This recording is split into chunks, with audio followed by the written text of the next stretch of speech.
धर्मराज युधिष्ठिर अपने न्याय और धर्म के लिए जाने जाते थे। महाभारत का युद्ध समाप्त होने के बाद वे धर्मपूर्वक राज्य कर रहे थे और प्रजा बहुत खुश थी। लेकिन एक दिन उनसे भी भूल हो जाती है। आइए जानते हैं कैसे भीम ने अपने बड़े भाई को उनके द्वारा की गई गलती का एहसास दिलाया। महाभारत का युद्ध समाप्त हो गया था।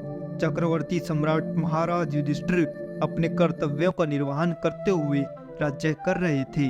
वे अक्सर राजपाट से जुड़े कार्यों में व्यस्त रहते थे। एक दिन युधिष्ठिर किसी विषय पर अपने मंत्रिमंडल से चर्चा कर रहे थे कि अचानक एक ब्राह्मण अपनी समस्या लेकर उनके पास पहुंचा। दरअसल कुछ दुराचारियों ने उनसे उनकी गाय छीन ली थी और इसी बात की शिकायत करने वह महाराज के दरबार में पहुंचा था।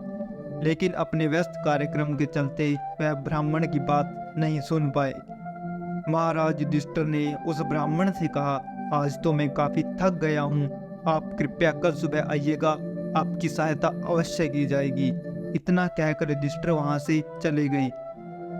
वह ब्राह्मण बहुत उम्मीद लेकर महाराज युधिष्ठिर के दरबार पहुंचे थे, लेकिन महाराज युधिष्ठिर के इस व्यवहार से उन्हें निराश ही लौटना पड़ा। जब वे लौट रहे थे तो महाबली भीम की नजर उन पर पड़ी।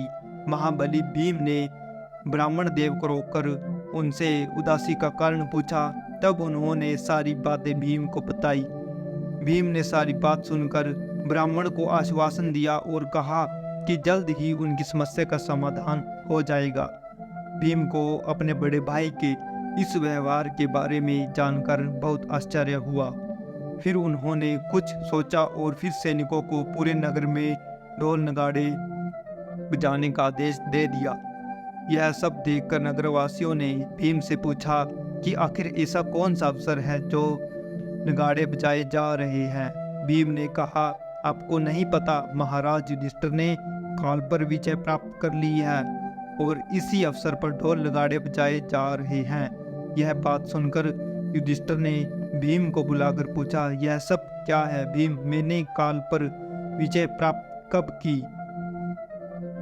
भीम ने कहा, भ्राताश्री, अभी कुछ समय पहले ही तो आपने ब्राह्मण को यह कहकर लौटा दिया कि उनकी समस्या का समाधान आप कल करेंगे। इसका मतलब तो यह हुआ न कि आपको पता है कि कल या भविष्य में आप जीवित रहेंगे। तो मैंने समझा कि आपने अवश्य ही अपने काल पर विजय प्राप्त कर ली होगी, तभी तो आपको पता है कल इस संसार में मौजूद रहेंगे। भीम के इन वचनों को सुनकर महाराज युधिष्ठिर को अपनी गलती का एहसास हुआ और उन्होंने तुरंत ब्राह्मण की सहायता की और आदरपूर्वक उनकी गाय उन्हें दिलवा दी। महाभारत से जुड़ी इस कहानी से हमें यह सीख मिलती है कि कभी भी कार्य को कल पर नहीं टालना चाहिए। कई बार हम आलस के चलते भी कार्य को कल पर टाल देते हैं, लेकिन यह सही नहीं है। हमें सभी कार्यों को प्राथमिकता देकर आज ही कर लेना चाहिए, क्योंकि कल किसी ने नहीं देखा। धन्यवाद दोस्तों। अगर आपको वीडियो अच्छी लगी हो तो चैनल को सब्सक्राइब और वीडियो को शेयर एंड लाइक कर दीजिए।